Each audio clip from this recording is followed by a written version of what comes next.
Você abrisse sua Bíblia, livro de Números,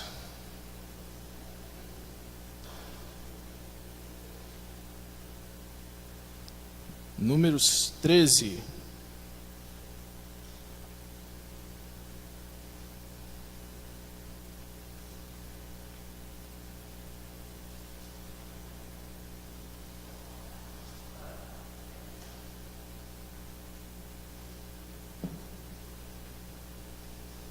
Vamos orar. Senhor meu Deus, obrigado pela oportunidade de estarmos aqui reunidos, Senhor, como pedras vivas, Deus, para a edificação da Tua casa.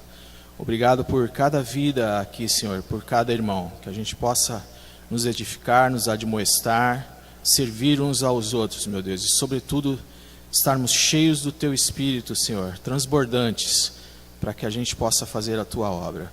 Senhor, fala a Tua palavra aos nossos corações e que ela possa encontrar realmente corações desejosos em mudanças, em transformações e na Tua vida, Senhor, em nome de Jesus.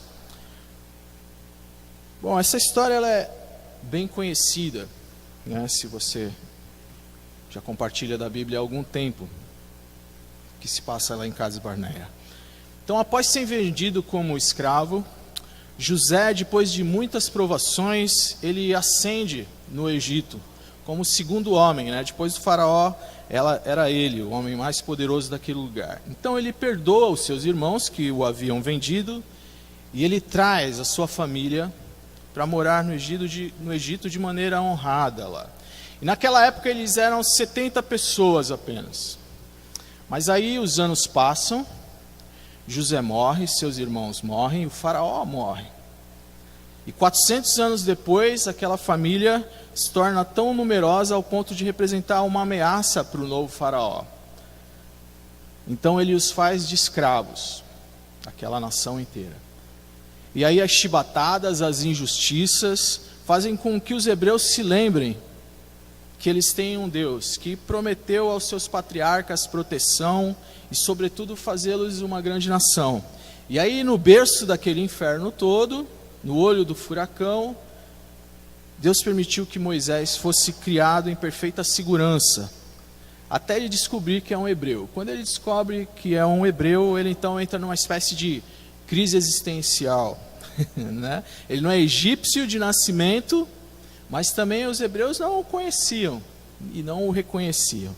Então ele parte rumo ao deserto, se casa em Midian, e ali ele vive por 40 anos como pastor. Até que um dia, diante da vegetação, da sarça que ardia ali, Deus fala com ele. E Deus fala: olha, você vai ser o meu braço na libertação do meu povo. E aí, diante da perplexidade de todos, o Senhor com potente mão humilha Faraó com 10 pragas, resgata seu povo através do mar, e eles chegam ao deserto. Algum tempo depois, está aqui, Israel, numa cidade chamada Cades Barneia, nos limites daquela região, que seria a terra que Deus prometeu para eles, terra que emana leite e mel, a terra da terra prometida. Então começa ali o Números 13. E o Senhor disse a Moisés: envie alguns homens em missão de reconhecimento à terra de Canaã, terra que dou aos israelitas. Envie um líder de cada tribo dos seus antepassados. E assim Moisés os enviou do deserto de Parã, conforme a ordem do Senhor. Todos eles eram chefes dos israelitas. Versos de 1 a 3. Então esse plano de enviar espiões para aquela terra não havia partido de Moisés, nem tampouco de Deus, né? Deuteronômio fala sobre isso. Havia partido do próprio povo. Moisés tinha mandado eles irem lá tomar a terra. Aí eles se reuniram e falaram: seria bom que a gente enviasse alguns espias lá, né, para visitar essa terra. Então Moisés vai até Deus, consulta a Deus, não para ver se devia levar os espias, mas como eles poderiam enviar os espias. Então Deus fala: pega um líder de cada família, de cada tribo, eram 12, e os envia até lá. Então eles subiram e observaram a terra, continuando, desde o deserto de Zin até Reob, na direção de Lebo-Hamate. Subiram do Neguebe e chegaram a Hebron, onde viviam Aimã, Sesai, Talmai, descendentes de Enaque. Hebron havia sido construída 7 anos antes de Zoan, no Egito. Quando chegaram ao vale de Escol, cortaram um ramo do qual pendia um único cacho de uvas. 2 deles carregaram o cacho pendurado numa vara. Colheram também romãs e figos. E aquele lugar foi chamado Vale de Escol, por causa do cacho de uvas que os israelitas cortaram ali. Ao fim de 40 dias, eles voltaram da missão de reconhecimento daquela terra. Então os espiões vão lá, eles passam 40 dias naquela terra, olham os produtos da terra, olham o fruto da terra, gigantescos, né? Essa produção espetacular, aí que precisava ser carregada por 2 homens, né? Um cacho de uva, e ficam 40 dias naquela terra. E 40 dias, principalmente a gente que está estudando Lucas, né, é um número bem conhecido, é um número de testes, né? O próprio Jesus passou 40 dias lá no deserto também. E eles ficam esses dias todos lá. Continuando agora, dando um pulo para o verso 26 ao 29. Eles então retornaram a Moisés e Arão e toda a comunidade de Israel em Cádiz, no deserto de Parã, onde prestaram relatório a eles e a toda a comunidade de Israel. E lhes mostraram os frutos da terra, e deram o seguinte relatório a Moisés: entramos na terra a qual você nos enviou, onde manam leite e mel. Aqui estão alguns frutos dela. Mas o povo que vive lá é poderoso, e as cidades são fortificadas e muito grandes. Também vimos descendentes de Enaque. Os amalequitas vivem no Neguebe, os hititas, os jebuseus, os amorreus, eles vivem nas regiões montanhosas, e os cananeus vivem perto do mar, junto ao Jordão. Então a primeira coisa que eles notam e que eles declaram: realmente é uma terra que emana leite e mel. Então aquilo que Deus havia prometido era verdade. Mas, como um dia falaram, né, depois, a tudo aquilo que vem antes do mas, você joga fora. É como aquilo: olha, você é talentoso, você é super preparado e capacitado, mas a empresa está precisando de alguém que está começando, sabe? O seu salário seria muito grande aqui, né? Enchem de elogio, mas... E aí quando vai o inexperiente é a mesma coisa, né? Eles querem alguém experiente, mas... Então, mas é como o apesar de tudo, né? Apesar da fiel promessa de Deus, as pessoas que moram lá são fortes. Apesar da fiel promessa de Deus, as cidades são fortificadas. Apesar da fiel promessa de Deus, nós vimos os descendentes de Enaque. Apesar da fiel promessa de Deus, os amalequitas vivem lá, os amorreus vivem lá. A terra é toda ocupada, não tem vaga para a gente lá. Então Deus faz promessas para as nossas vidas, e no fim a gente desconfia das intenções de Deus. A gente aprende que Ele é amor e que Ele é bom. Nós cantamos sobre a sua fidelidade, sobre ter fé, mas na hora de tirar a fé do coração para pavimentar a estrada da bênção, geralmente a gente tira a reclamação, e a gente cava buracos onde nós mesmos caímos. É muito triste. Então, se fosse fácil a vida, qual mérito Deus teria? Qual glória Deus teria se aquilo fosse muito fácil? Eles são um povo que tinham acabado de ver a maior máquina de guerra da antiguidade cair por terra diante dos olhos deles. Eles tinham visto as 10 pragas, eles tinham atravessado pelo mar, e agora estão duvidando desse mesmo Deus. A vida da gente não vai ser fácil, porque se a vida for fácil, qual glória Deus vai ter na tua vida? Mas Caleb, um dos chefes de uma família, ele entendeu isso daí, ele pegou isso perfeitamente. E no verso 30 ele diz: subamos e tomemos posse da terra, é certo que nós venceremos. Olha, confie, obedeça ao Senhor, vamos lá, a gente vai tomar essa terra. E foi preciso muita coragem para um homem se levantar no meio daquela multidão e falar tudo isso.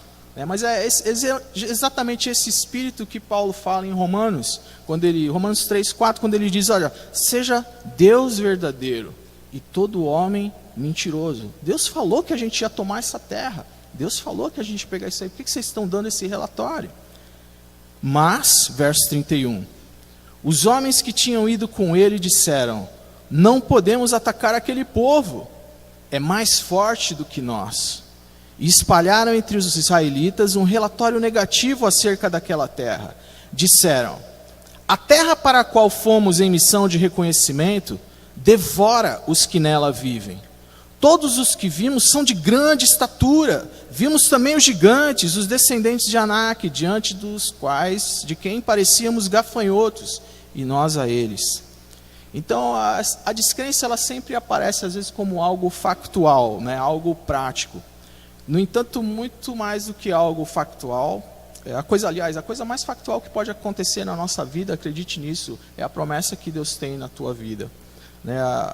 A incredulidade deles, ela não estava de acordo com os fatos, mas ela estava apesar dos fatos.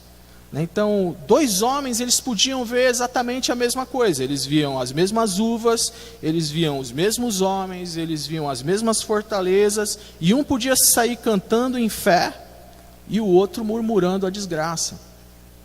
E a vida é bem assim. Em última análise, a fé ou a incredulidade, ela não brota de circunstâncias ou ambiente, mas ela brota dos nossos corações, daquilo que a gente tem dos nossos corações. No próximo capítulo eles entram chorando, Naquela noite, verso 1, toda a comunidade começou a chorar em alta voz. A incredulidade que os 10 espias passaram àquela nação fez com que todo mundo entrasse em desespero.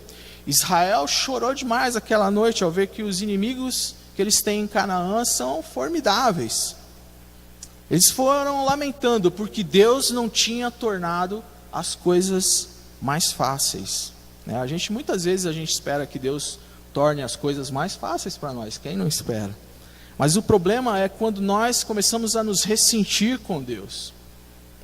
Quando a gente fala da adversidade da nossa vida e fica mal com Deus, esquecendo do exemplo, por exemplo, do nosso rei Jesus, que nasceu no Einstein, não, numa manjedoura, que teve que sair e beber porque estava sendo perseguido por Herodes, que nasceu numa região pobre, que cresceu numa cidade paupérrima, que muitos o viam como bastardo, e em vez de nascer numa época mais amena, mais tranquila, não, nasceu numa quase barbárie sobre o Império Romano.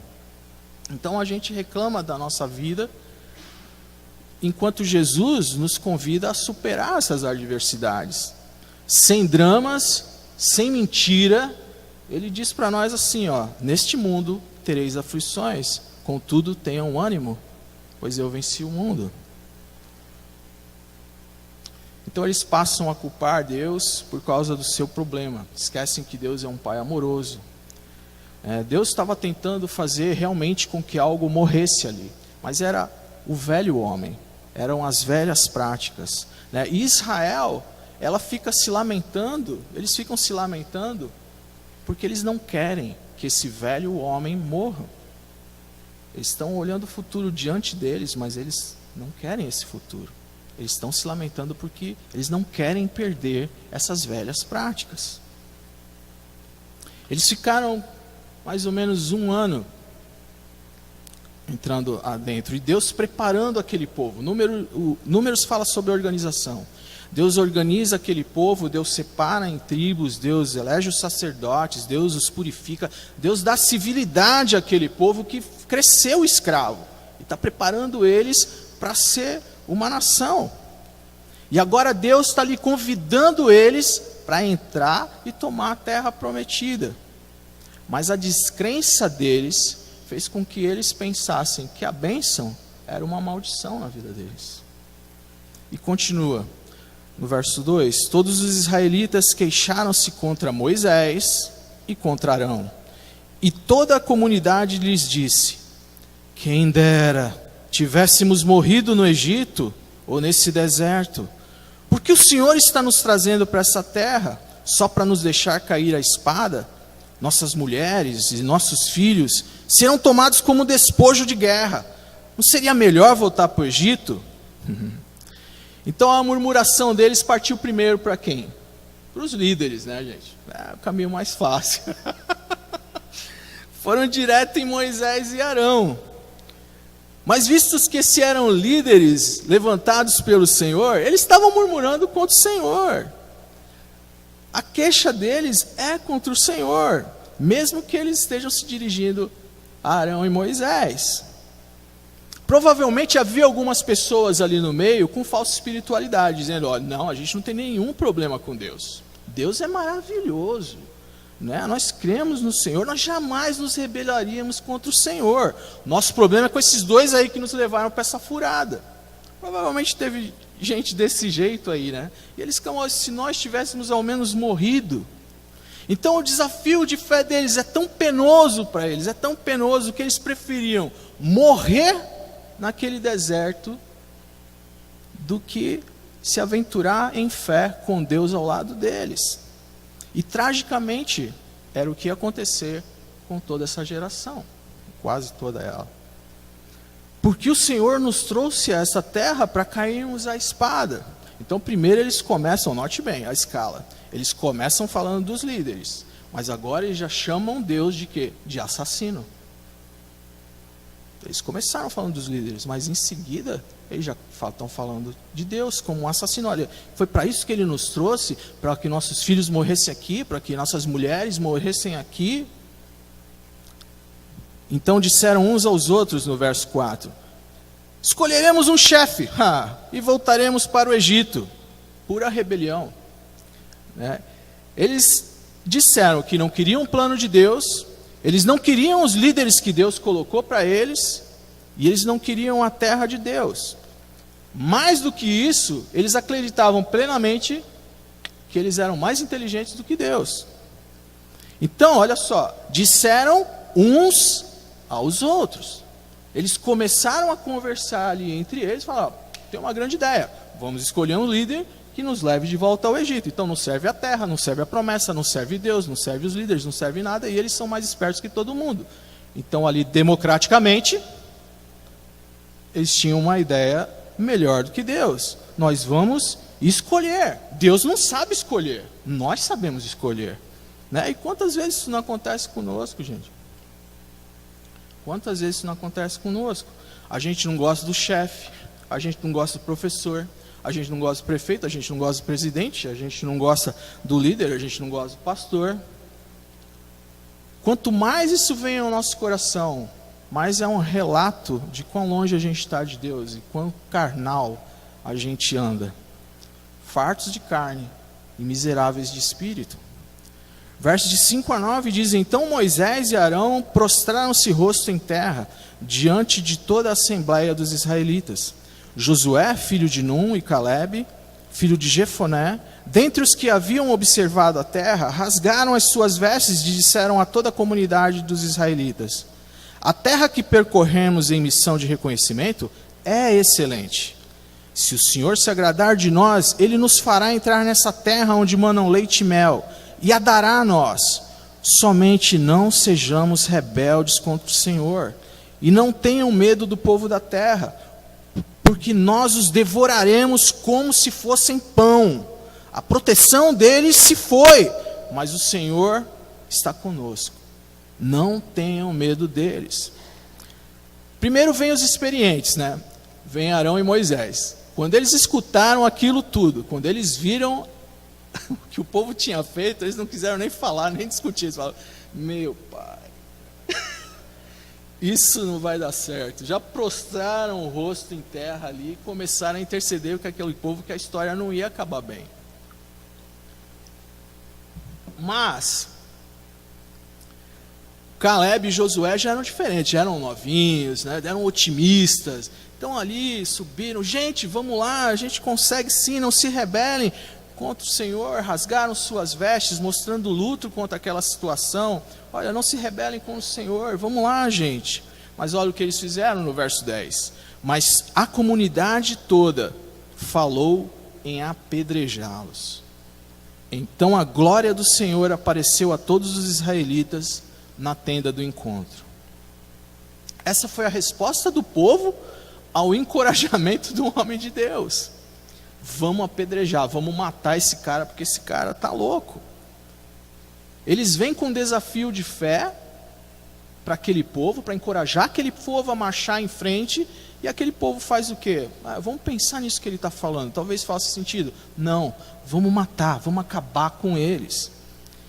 E às vezes, meus irmãos, a gente também faz isso. A gente assassina irmãos na nossa vida. A gente exclui irmãos da nossa panela. A gente exclui pessoas da nossa vida, seja por inveja, seja pelo que for.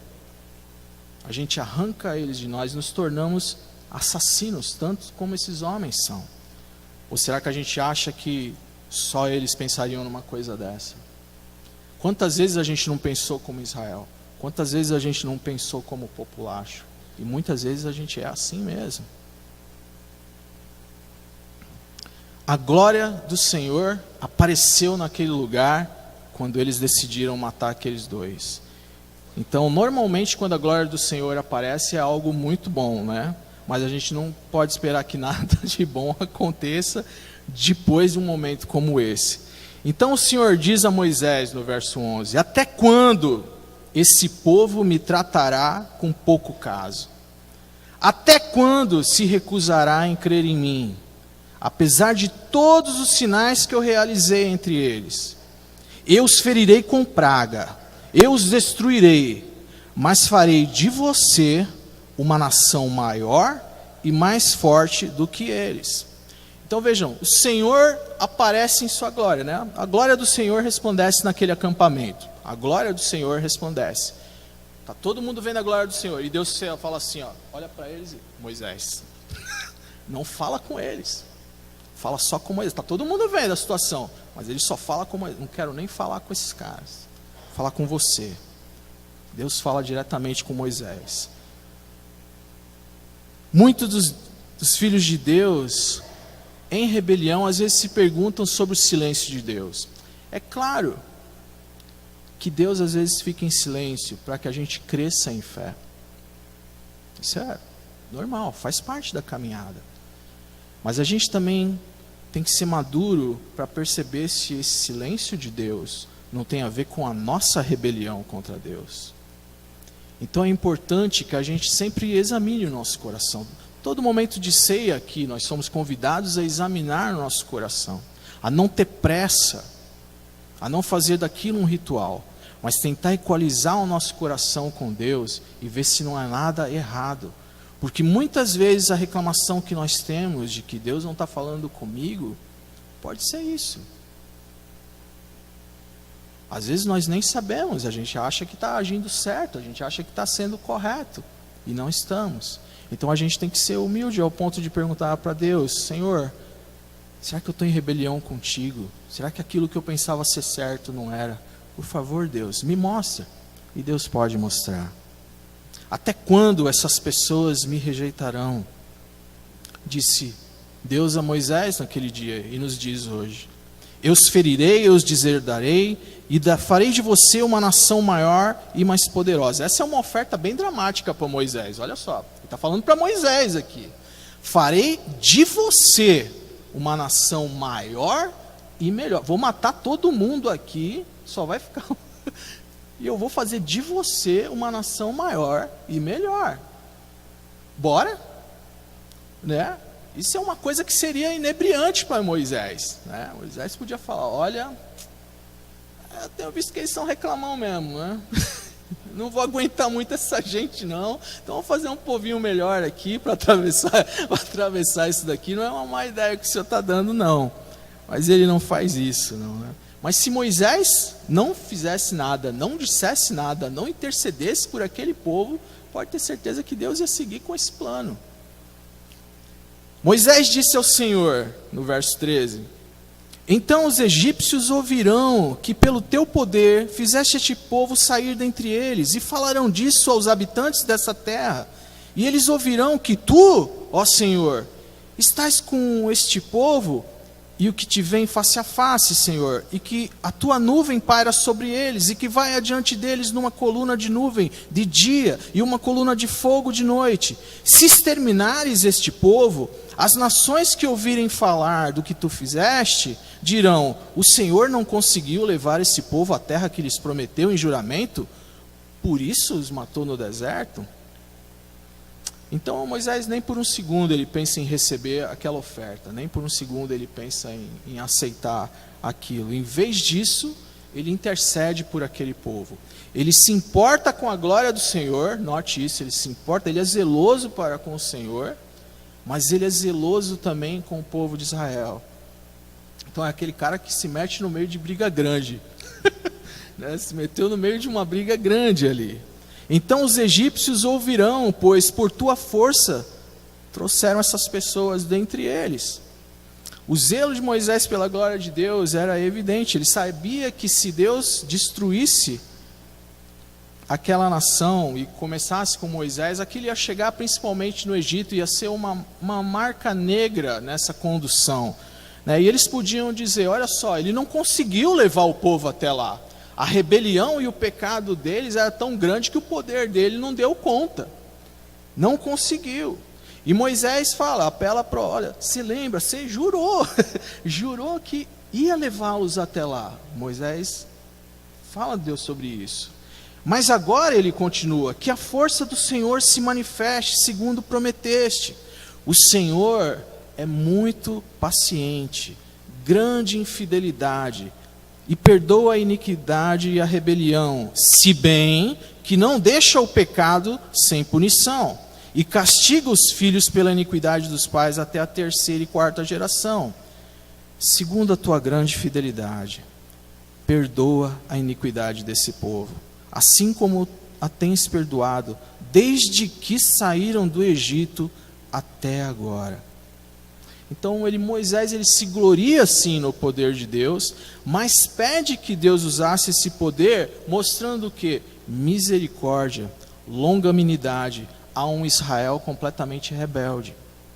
Então o que torna essa intercessão, essa oração de Moisés espetacular, não é o método que ele usou, apelando para a glória de Deus, mas sim o coração de Moisés. Ele é totalmente centrado nos outros, em Deus, no povo, o tempo todo. Ele mostra que compartilha do mesmo coração de Deus para com o povo. E foi isso que tornou a intercessão de Moisés tão espetacular aquele dia. E é claro que isso era a intenção de Deus, que tem controle de tudo.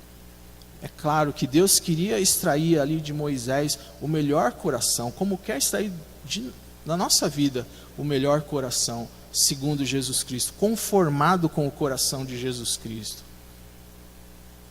O Senhor respondeu, do verso 20 ao 25, eu os perdoei conforme você pediu.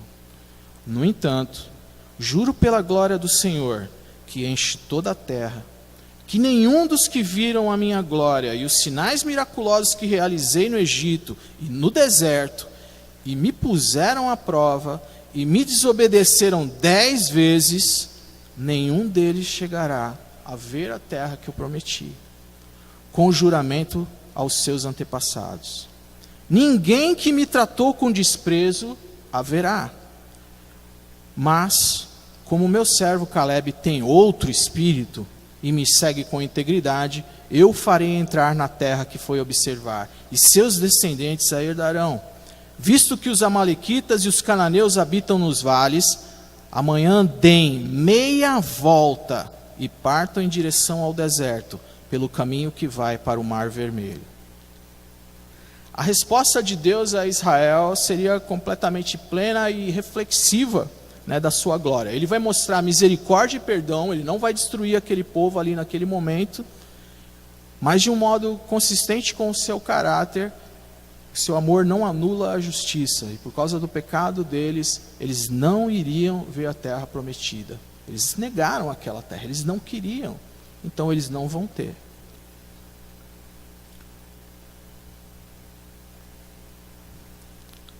Amanhã, vire e se mude para o deserto. Então Deus trouxe aquele povo até o limiar ali da terra prometida. Eles estão ali em Cades Barneia, no limiar, só ir lá e tomar. No entanto, o que eles fizeram? Eles duvidaram de Deus, eles jogaram tudo para o alto, e agora eles vão fazer, dar meia volta e vão ficar circulando no deserto 40 anos até todo mundo morrer. Então Israel demonstra o quê? Que eles ainda eram escravos na cabeça, né? Eles não pensavam como pessoas que deveriam morar naquela terra prometida, porque eles reclamavam que sentiam falta de tudo que estava no passado, começaram a murmurar disso daí. Disse mais o Senhor a Moisés e a Arão, do 26 ao 35, até quando essa comunidade ímpia se queixará contra mim? Tenho ouvido as queixas desses israelitas murmuradores. Diga-lhes, juro pelo meu nome, declara o Senhor, que farei a vocês tudo o que pediram. Cairão nesse deserto os cadáveres de todos vocês, de 20 anos para cima, que foram contados no recenseamento e que se queixaram contra mim. Nenhum de vocês entrará na terra que com mão levantada jurei dar-lhes para habitação, exceto Calebe, filho de Jefoné, e Josué, filho de Num.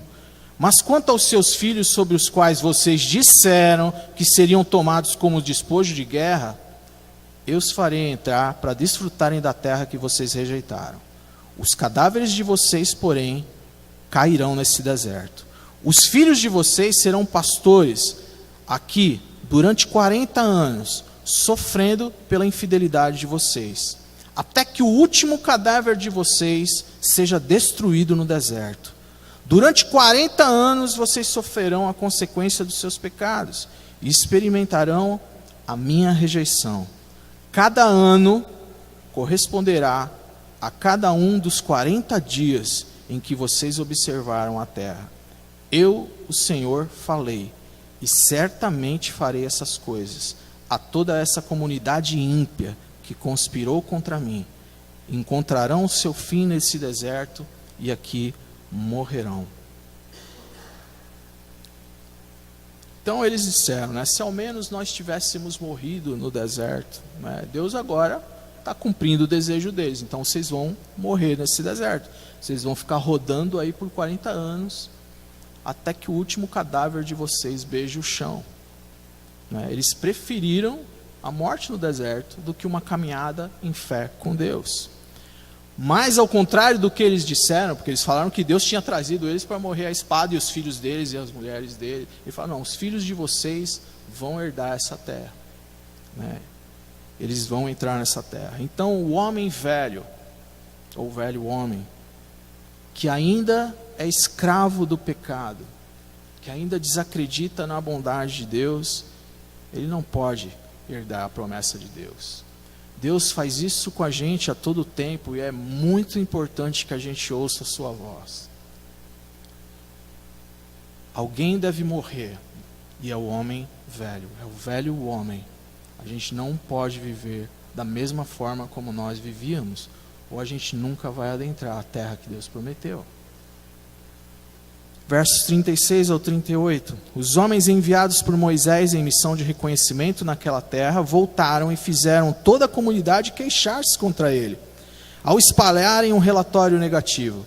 Esses homens responsáveis por espalhar o relatório negativo sobre a terra morreram subitamente de praga perante o Senhor. De todos os que foram observar a terra, somente Josué, filho de Num, e Calebe, filho de Jefoné, sobreviveram. Então aqueles homens, aqueles 10 chefes das tribos, das famílias, que tinham espalhado um relatório negativo para as pessoas, esses daí nem 40 anos viveram, esses daí morreram rapidamente de praga, né? Deus odeia murmuração, odeia fofoca, odeia isso daí. Muitos desses homens fizeram isso várias vezes. Existe uma parte que em Números trata, vocês lembram disso, quando eles começam a reclamar e murmurar, e aí Deus envia serpentes, e as serpentes picam todos eles, esses murmuradores, e eles começam a inchar lá dentro das tendas e morrer. Então Deus fala, olha, faz uma haste com uma serpente de bronze, e avisa eles lá, todo mundo que olhar vai ser curado. vai ser salvo. E aí muitos deles não foram curados. Era só olhar. Era só sair da tenda, ir até lá e olhar a serpente. Mas não foram. Por quê? Porque eles eram gigantólogos. Eles não eram cristãos, eles eram gigantólogos. Eles conhecem tudo de gigante. O tamanho dos gigantes, como eles vão devorar uns aos outros, a bota do gigante, a espada do gigante. Eles conhecem tudo, mas eles não conhecem nada de Deus. Então quando Deus manda eles fazerem alguma coisa, ficar olhando serpente de bronze. Estou aqui inchando. Ele me manda olhar uma serpente de bronze. Isso aí não é muito científico, não. Vou ficar por aqui, tomando um chá aqui. E morreu. De gigante eles entendem tudo. De cidades fortificadas eles entendem tudo. Mas na hora de acreditar em Deus, eles são tristes. E aí eles murmuram. E aí eles fofocam. E aquilo era uma figura de Jesus Cristo. Vocês sabem disso. Vocês estudam a Bíblia, vocês sabem disso. Jesus um dia seria levantado na cruz, como aquela serpente foi levantada no deserto. E muitas vezes, quando a gente olha as circunstâncias da nossa vida, as adversidades, a gente, como aqueles homens, nós somos tentados, e às vezes nós aceitamos isso e murmuramos, falamos mal. E Deus nos convida hoje, olha para lá. Olha para o alto, que esse veneno vai deixar o teu corpo. Olha para o alto, que esse veneno vai deixar o teu corpo. Se existe uma música que é do inferno, eu tenho certeza de te dizer, é a murmuração. Se existe algo que Deus não suporta, é isso daí. Quando Moisés transmitiu essas palavras a todos os israelitas, eles choraram amargamente. Na madrugada seguinte, subiram para o alto da região montanhosa e disseram: subiremos ao lugar que o Senhor prometeu, pois cometemos pecado. Moisés, porém, disse: por que vocês estão desobedecendo a ordem do Senhor? Isso não terá sucesso. Não subam, porque o Senhor não está com vocês. Vocês serão derrotados pelos inimigos. Pois os amalequitas, os cananeus, os enfrentarão ali e vocês cairão à espada, visto que deixaram de seguir o Senhor, e Ele não estará mais com vocês. Apesar disso, eles subiram desafiadoramente ao alto da região montanhosa, mas nem Moisés, nem a arca da aliança do Senhor saíram do acampamento. Então os amalequitas e os cananeus que lá viviam desceram e os derrotaram, e os perseguiram até Ormá. Então eles lamentaram. Começa aqui os versos dizendo que eles lamentaram muito. E realmente, muitas vezes, a gente lamenta as consequências do nosso pecado. Mas esses homens não estavam tristes ao ponto de equalizar o coração deles com Deus, a converter os corações deles com Deus e ter uma genuína experiência com Deus ali. Tanto que Moisés falou: olha, não vão lá, não vão, ó, acabou, essa época aí acabou, gente. Agora é uma outra história, então obedeçam a Deus. E agora eles querem ir lá, agora eles estão valentes, eles querem ir lá para as montanhas, eles acham que vão derrubar os caras.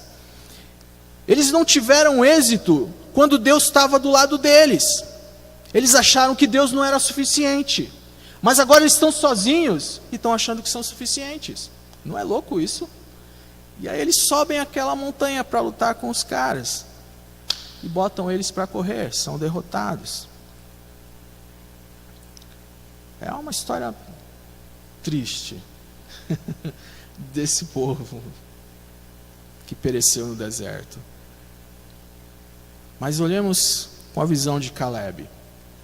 Quando a gente olha ali no verso 24, quando Deus olha para ele e fala: Caleb era um homem com um espírito diferente.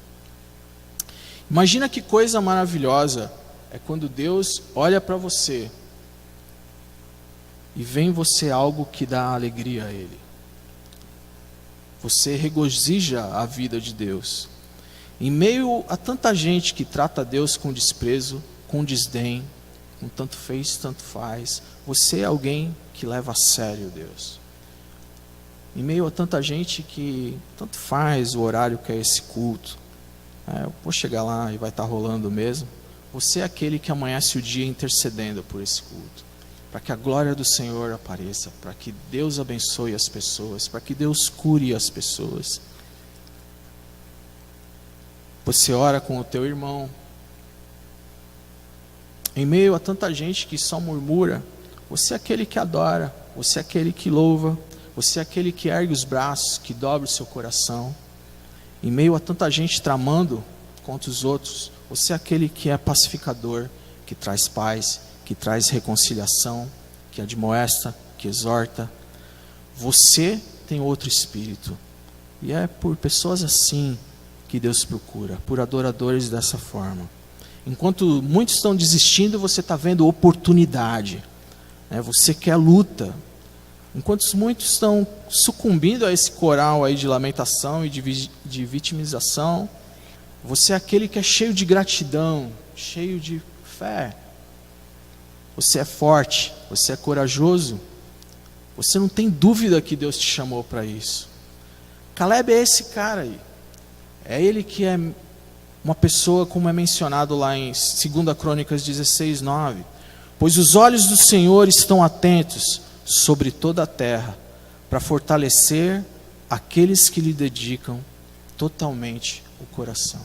Pois os olhos do Senhor estão atentos sobre toda a terra, para fortalecer aqueles que lhe dedicam totalmente o coração.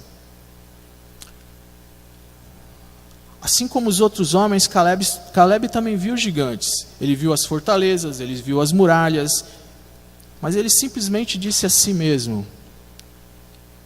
todos esses gigantes perto do meu Deus são como anões. Eles não são nada. O que eles podem fazer contra o Senhor dos Exércitos? Deus havia prometido aquelas terras aos antepassados de Israel. Ele os tirou do Egito com mão forte. E Caleb entendeu isso perfeitamente. E algo interessante sobre Caleb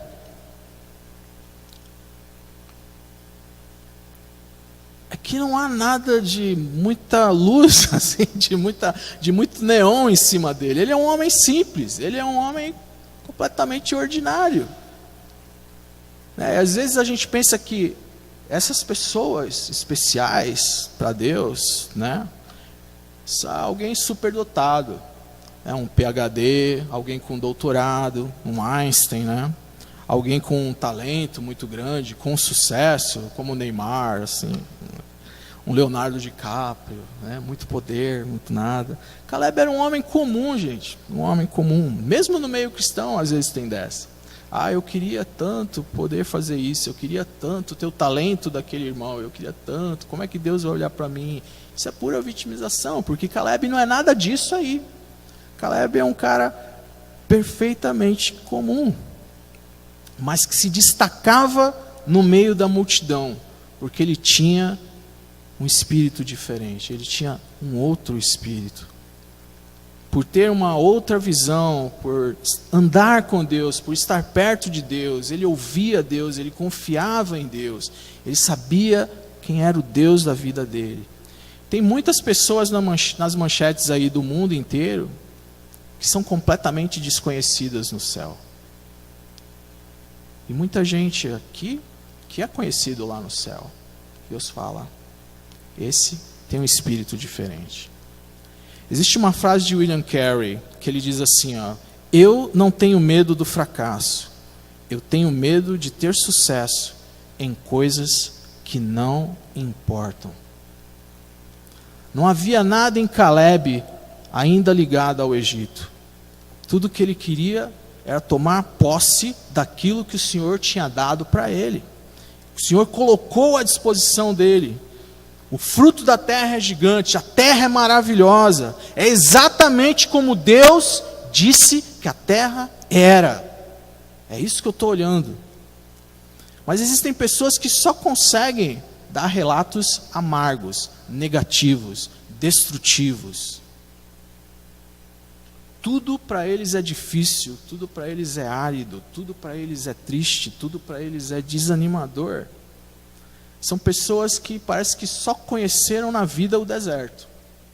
A pessoa conhece macarrão de maná, a pessoa conhece biscoito de maná, a pessoa foi na casa do outro e falou: que maná você tem aí? Ah, eu tenho um maná no óleo poró. É mesmo? Onde é que você conseguiu isso aí? Ah, no Egito. Ah, o Egito. A pessoa fica olhando para trás. Elas nunca comeram nada além do maná. Elas nunca experimentaram leite, elas nunca experimentaram mel, elas nunca experimentaram uvas de 1 quilo, um filé bem grosso, só maná. Então tudo que elas veem na frente, tudo que elas conhecem, tudo que elas desejam, infelizmente, é maná. Elas sempre fizeram pouco caso daquilo que Deus tinha, porque elas estavam sempre olhando para trás, sempre com o pé naquilo que já tinha passado, que já devia ter passado. Mas quando um homem com um espírito diferente se levanta, a gente sabe quem é ele. A gente sabe que é uma pessoa que olhou para frente, que olhou para a eternidade, que olhou para as coisas que Deus tem para nós ali. Porque esse mundo, meu amigo, esse mundo vai ficar cada vez pior. Cada vez pior. Então, se a gente viver para Ele, a gente nunca vai investir, olhar com os olhos aquilo que Deus tem para a gente. E a eternidade ela é grandiosa. Se a gente continuar olhando isso aqui, se a gente continuar olhando para trás, a gente nunca vai conseguir enxergar aquilo que Deus tem colocado adiante de nós. E meu irmão, as melhores coisas que aconteceram no nosso passado, lá para trás, elas não são nada comparado àquilo que Deus tem à nossa frente. Em 2012, um dos auxiliares do pastor Chuck, vocês sabem que é o fundador dessa igreja, morreu de câncer.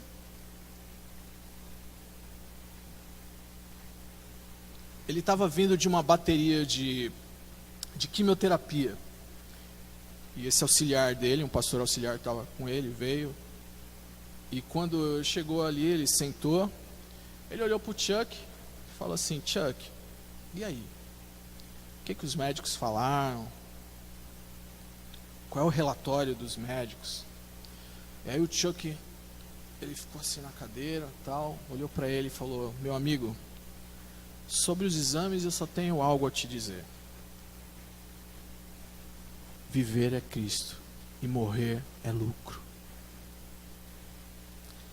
Aí ele sorriu, se esparramando no sofá, com aquele jeitão dele, para quem conheceu. Né? E essas são as palavras de quem viu o outro lado, de quem está olhando para frente. Porque dentro dele um tumor crescia. Então imagina se ele ficasse se murmurando o tempo todo, com as coisas que iam ficar para trás. Mas ele estava olhando para a eternidade. Ele estava olhando para tudo o que ia acontecer ao lado de Deus. E eu creio que hoje aqui nesse lugar é um tipo de Cades Barnea espiritual para a gente. É um ponto onde Deus nos leva a refletir se a gente vai seguir em frente ou a gente vai ficar dando voltinhas. Um novo ano vem por aí. Então eu acho que hoje é esse ponto. A gente está espiando a terra hoje. Eu sei que você está pensando naquilo que Deus tinha colocado na sua mente. E o que você vê? Você vê o fruto da terra, do porvir, ou você só vê dificuldade? Só vê os problemas que estão te cercando? A gente vai continuar, a gente vai optar por murmurar, ou a gente vai seguir em frente e louvar a Deus? Eu espero que todos nós, a gente possa desejar ser homens e mulheres com espírito diferente, daqueles que o Senhor olha, e tem alegria de ver no meio daquela multidão. Gostaria de ler mais um texto com vocês, Josué 14, do 6 ao 12. Josué 14, do 6 ao 12. E diz assim: os homens de Judá vieram a Josué em Gilgal, e Calebe, filho do Quenozeu, Jefoné, lhe disse: você sabe o que o Senhor disse a Moisés, homem de Deus em Cades Barnea, sobre mim e sobre você. Eu tinha 40 anos quando Moisés, servo do Senhor, enviou-me de Cades Barneia para espionar a terra. Eu lhe dei um relatório digno de confiança, mas os meus irmãos israelitas que foram comigo fizeram o povo desanimar-se de medo. Eu, porém, fui inteiramente fiel ao Senhor, ao meu Deus. Por isso, naquele dia, Moisés me jurou: certamente a terra em que você pisou será uma herança perpétua para você e para os seus descendentes, porquanto você foi inteiramente fiel ao Senhor, ao meu Deus. Pois bem, o Senhor me manteve vivo como prometeu, e foi há 45 anos que ele disse isso a Moisés, quando Israel caminhava pelo deserto. Por isso estou aqui hoje, com 85 anos de idade. Ainda estou tão forte como no dia que Moisés me enviou. Tenho agora tanto vigor para ir à guerra como naquela época. Dê-me, pois, a região montanhosa, que naquela ocasião o Senhor me prometeu. Na época você ficou sabendo que os anaquins lá viviam com suas cidades, grandes e fortificadas. Mas se o Senhor estiver comigo, eu os expulsarei de lá, como ele prometeu. Dá para imaginar o vigor desse cara? Imagina que ele está falando isso para Josué. Ele está falando isso para Josué. Josué era um dos caras que teve coragem, que falou que ia invadir a terra. Mas Josué deve estar olhando para esse cabra aí de 85 anos e falando: rapaz, é melhor não contrariar. Né? Até o Josué quer o gigante, vai atrás dos gigantes. E ele foi. A palavra de Deus diz que ele expulsou de lá, e principalmente os 3 mais famosos gigantes daquela região. Chutou os caras para fora. Cara de 85 anos. Ele nunca perdeu a visão. Só isso pôde manter ele todo aquele tempo no deserto sem desanimar. Aquilo que ele viu quando ele partiu de Cades Barneia em direção à terra prometida ficou na cabeça dele. A terra linda, as uvas, os frutos daquela terra maravilhosa, Deus tinha dado para ele. E aqueles rabugentos falaram que não. E agora ele ia ter que passar todo esse tempo com eles ali. E vinham os caras morrendo assim do lado dele. E dentro da cabeça deles, meu irmão, dentro da cabeça desse cara, tenha certeza, essa visão não saía. Não saía. Ele tinha certeza, por cada osso do corpo dele, que Deus tinha feito ele para aquele foco, para aquele momento, para aquele objetivo. E aquilo mantinha ele ali. Havia algo de especial naquele homem, e era o que Deus tinha dado de visão para ele. E muitas vezes a gente também já teve uma visão de Deus, e por algum motivo a gente deixou para trás. Isso veio a desanimar a nossa caminhada. Mas ele estava ali, firme, querendo os gigantes, querendo tomar conta da terra que Deus deu para ele. Do mesmo modo acontece na nossa vida, porque nós também só temos essa vida. Não há mais chance de voltar, não há mais volta, né? A gente está diante da terra que Deus prometeu, da eternidade. E a gente precisa ter garra para tomá-la, porque Deus já nos deu. A gente precisa parar de fazer pouco caso de tudo aquilo que Deus tem colocado na nossa mão. Custou caro, custou o sangue do Senhor. E a gente precisa valorizar cada segundo nesse lugar. Nossa família, nossos irmãos e toda a terra que tem pela frente na eternidade. A gente tem que ir para lá com nobreza, com grandeza, com um espírito que se destaca no meio dessa multidão. Não se confundido com o Egito, mas com um espírito que se destaca no meio dessa multidão. Com um caráter que chama a atenção de Deus. O salmista escreveu: hoje, se você ouvir a sua voz, hoje se você ouvir a sua voz, não endureça o coração, como na rebelião, no deserto. Ao contrário, meu irmão, creia e confie naquilo que o Senhor te deu de visão, colocou nas tuas mãos. Romanos 8,32 diz assim, eu termino com vocês: aquele que não poupou a seu próprio filho, mas o entregou por todos nós, como não nos dará, juntamente com ele e de graça, todas as coisas? Amém?